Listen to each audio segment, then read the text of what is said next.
What's up everyone, Alex here.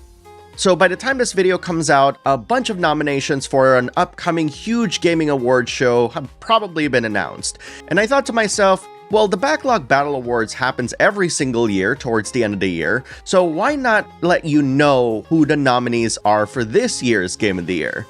So this video, I want to announce to you who the nominees are and how you can vote for your favorite games. Let's start. Okay, before anything else, don't panic. There's a very good reason why there really aren't any nominees right now. For 3 years now, the Backlog Battle Awards has pretty much been a community-driven award show. Yes, I do talk about my favorite games alongside yours, but more importantly, this award show is about you. So really, this video is going to highlight the criteria for the nominations for this year's awards.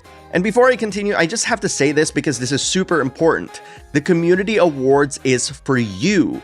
You get to decide who's nominated, and you also get to decide who actually wins.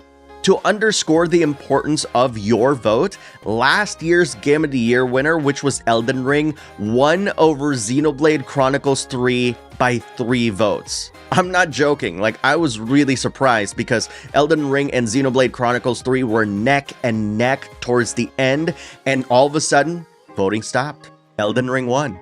So what's the requirement? The most basic requirement, and the most important one, is that the game has to be released between November 16, 2022 and November 13, 2023 in the West. So if we're talking about Japanese games or anything outside of the Western region, like for example the Kuro series, that is not allowed for the Backlog Battle Awards because a lot of us here are English-speaking folk and a lot of us are from the West.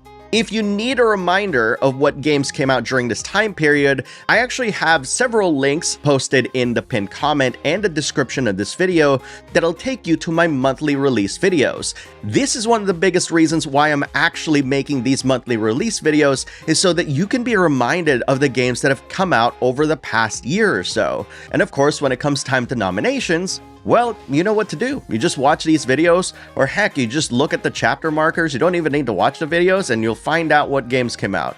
Very convenient. And as far as non-eligibility goes, any sort of DLC, expansion content, or games in early access are just not eligible. They just cannot be Game of the Year, unfortunately. And that's pretty much it. Has to be released within a certain time frame, and if you need a reminder, there's ways to remember what games came out, and no expansions, DLC, or games in early access. Now, here's the thing. The deadline for nominations is November 30th, 12 p.m. Pacific time. Now, the reason why there's not a lot of time to actually collect nominations is because we want to get into the voting right away. Because guess what? You still need to vote for Game of the Year. And when I compile the nominees, I'm going to make another video listing the 10 games that are eligible for Game of the Year. And at the Backlog Battle Awards towards the end of 2023, you get to find out how the community voted for all 10 of these games. I know, 10 games is a pretty rough thing, but we've been doing this nomination process for the past 3 years now, and it's been really interesting to see what kind of games you're interested in. Because as you know, this is primarily a JRPG channel, so I'm always curious what kind of games you guys are also playing apart from JRPGs. And the Backlog Battle Awards really does represent the interest level of the entire community. So what are you waiting for? Go ahead and nominate your Games of the Year. Remember, you can vote a minimum of 1, but up to 10 games at the same time. And you can also let me know why you chose these games, because your reasoning might just be read during the award show. The link to the form is in the description of this video and again in the pinned comment. I am eagerly looking forward to your votes. Thank you very much for watching everyone, and I'll see you in the next video.